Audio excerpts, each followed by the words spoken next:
we beseech you, let the words of my mouth and the meditation of our hearts be acceptable in your sight, O Lord, my rock and my redeemer. Amen.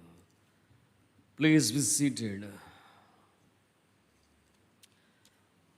As per the Almanac of Church of South India, we are observing the Women's Sunday. And the theme that was given for us for this morning, women are the change makers. Women are the change makers. For that, the lessons that were read for us, that is from the book of Numbers, chapter 27, verse from 1 to 11. Zelophehad's daughters, and their request and their plea and their petition and their supplication before Moses and Eleazar the priest. God has granted their petition. God answered their prayers through Moses. And they have got the right in the society and in the nation. So that is the theme we are going to meditate on this Sunday. Women are the change makers. As we see the first chapters of book of Genesis, we can understand by the words, God has created man in his own image. In the image of God, he created him, man and woman. So man and woman were created in the image of God. But when we see, we can see only Adam. In the second chapter, right from the 18th verse, what we meditate in every marriage function or even marriage celebration, the context how Eve was brought out from Adam. That means when God created Adam, Eve was there inside the body of Adam. That's why the verse 1, Genesis chapter 1 verse 27 says, God created man in his own image. In the image of God, he created man and woman. But throughout the Bible, we can see the patriarchal system. Here we can find out some male domination. Of course, we cannot say, but we can see like that. That's what the feminists even today, feministic theologians, they say, the men are dominated in the Bible. But sometime it may be true, but let us see the 5th chapter, that is from the book of Genesis, chapter 5. Let us see the 3rd verse. When Adam had lived 130 years, he had his son in his own likeness, in his own image, and he named him Seth. After Seth was born, Adam lived 800 years and had other sons and daughters. Adam lived total of 930 years and then he died. So what we can see here, after Seth was born, after Seth lived, he became the father of Enosh. And he became the father of Enosh. So Enosh, he became the father of Canaan. But in other versions we can see, Adam begot Seth, Seth begot Enosh, etc., etc. That means they are the people. Of course, what we see in the general life of human beings, from mother, the child will come out. Then we can say that woman has begotten that son. But in this context, here we see the male domination. Adam begot Seth, Seth begot Enosh, Enosh begot Cain, Canaan begot Mahalalel.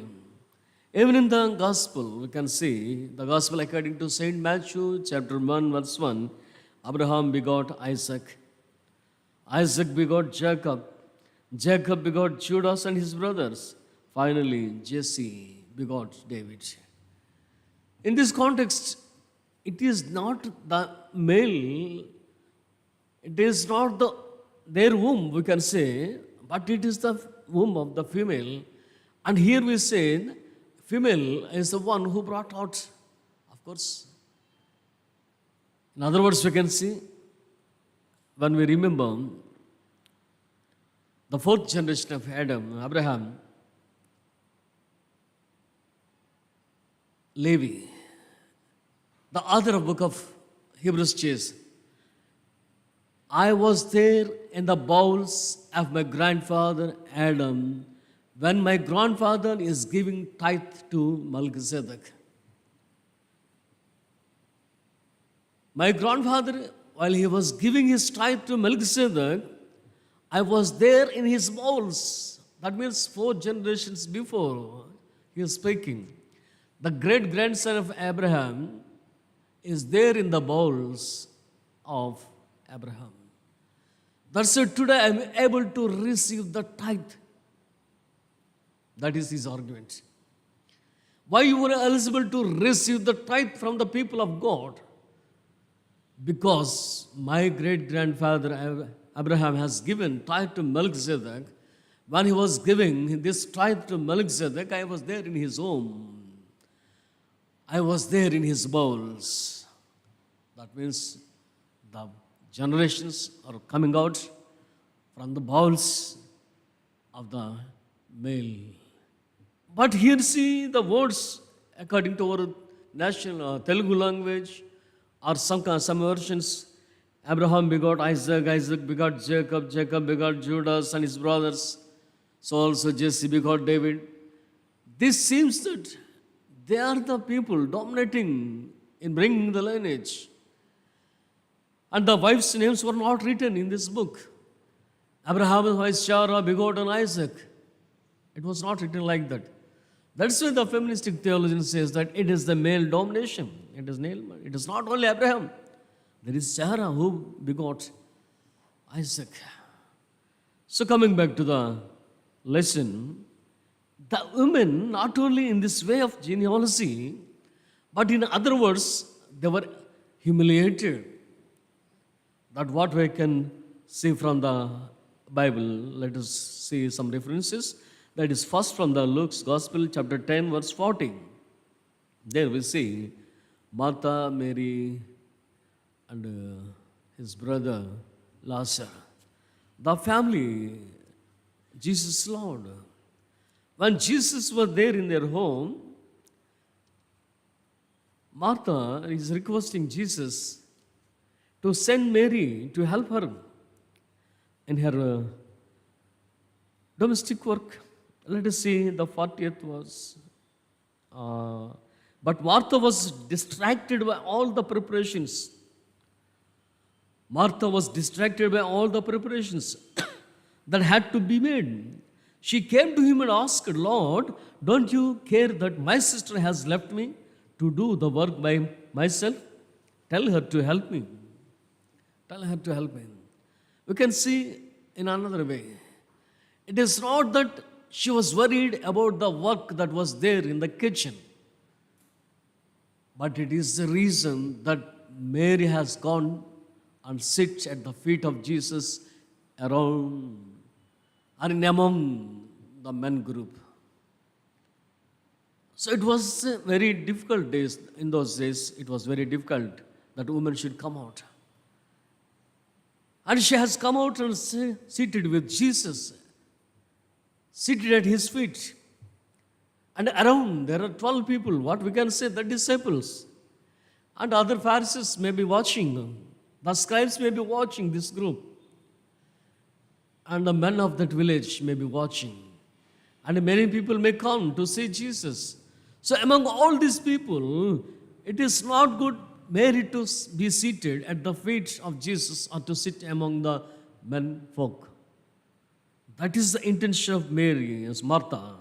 That's why she is asking, Lord, don't you care that my sister has left me to do the work by myself? Tell her to help me. In other words, Jesus answered, Martha, Martha, you are worried and upset about many things, but few things are needed. Or indeed, only one. Mary has chosen what is better, and it will not be taken away from her. So he is coming in another way. He is answering in another way. The intention of Martha is something different. It is not she is worried about her kitchen or something work in the kitchen, but what she was preparing for Jesus and the disciples. But what we can say, the intention of Martha, some others says that intention of Martha is something different. So because of that, those days and the status of women in those days. And second thing we can understand, there were two schools in those days. That what we can see from the book of Gospel according to Saint Mark chapter 10. There we see the Pharisees came to Jesus and asking or questioning about the divorce. Second verse, some Pharisees came and tested him by asking, is it lawful for a man to divorce his wife? Jesus answered, it was not there from the beginning, it is just because of your hard-heartedness. While he is giving this answer and while they were questioning, the days are very difficult for women. That means still they're in the way of humiliation. They were humiliated by the menfolk. That is, we can see the domination of men. At that time, two schools who can teach the religious laws. That is one school of Hillel and the second one the school of Shammai. Maybe on the day of marriage, the topic when we discussed in a few weeks back, I have mentioned this. The two schools, one is Hillel and second one is Shammai. What was the difference? Hillel says that very, very simple things. Even she speaks loudly, even she laughs laughter loudly, even she makes sound of her bangles, even she come out with open air without having any mask of that. For simple reasons, the man can divorce the wife. But what Shammai says, if she is found guilty with some kind of adulterousness, then only she can be divorced. So this kind of teaching was there in those days. When we remember the school of Hillel, for every simple reason, they are getting divorced or they were given divorce. So at that time, they have come to Jesus and questioning, is it lawful for a man to divorce his wife? That means women were ill-treated in those days. And third thing we can understand through the prayers of Jewish people. The Jewish prayer book Siddur says, what they pray, blessed are you, O God, King of universe, who has not made me Gentile, slave, dog, or woman. That means he is not a Gentile, for that he is giving thanks to God. He is not a dog, for that he is giving thanks to God. That means Gentiles or dogs, in other words. He is not a Gentile or a dog. So he is giving thanks. And finally, God has not created him as a woman. That's why this Jewish man is praising God. Thank you, Lord. You have created me as man. So that is the difference we can see in those days. So there are schools that teaches male domination and humiliating the women, and the prayers, and even the social contacts we can see. But the Bible speaks how God raised this woman from this situation. From all these situations, how God has raised it, that what we see and learn from these lessons that was read for us, that is from the book of Numbers chapter 10, chapter 27, verse 1 to 11. Let's turn back to the first lesson that was read for us this morning.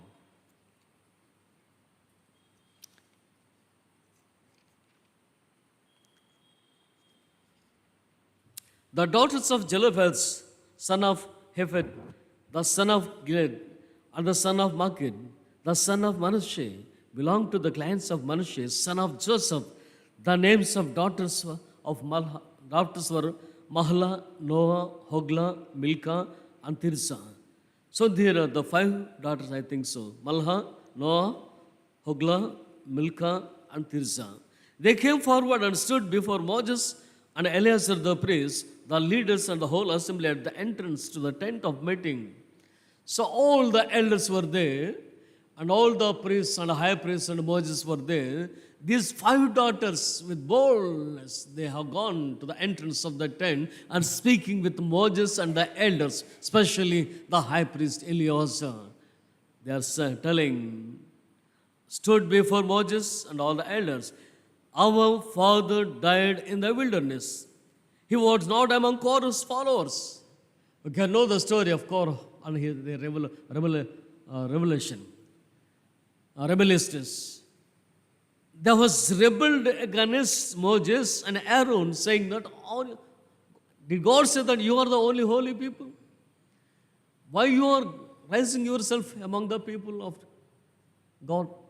Are we not the people of God? Are we not eligible to sacrifice or offer sacrifices or offer incense offerings? So they were rebelled against Aaron and Moses. We know the challenge Moses gave to them. And we know the consequence, how they were rebelled, and the fire has come from heaven and they were died. So there is a group called a rebellious group. That is the group of Korah. What they're trying to say that my father is not against you, against God and His laws. What they're trying to say, but He died for His own sin and left no sins. He died naturally, not because of that curse, not because of that punishment. My father was not there not in their group. But He died of His sin. That means natural death.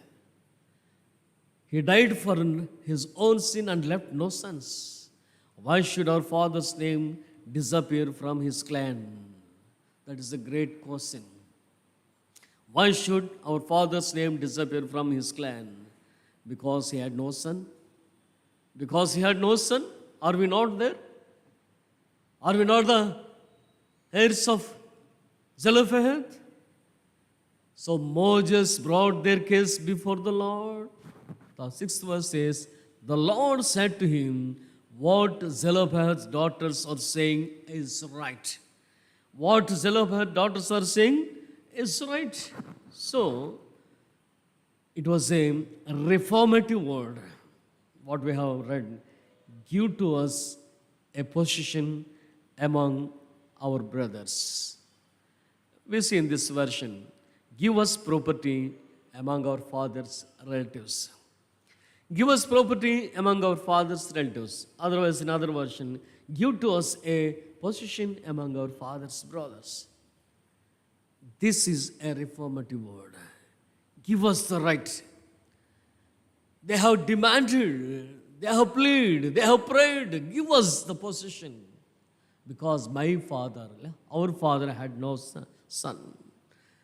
So 5th verse and 6th verse is what God says.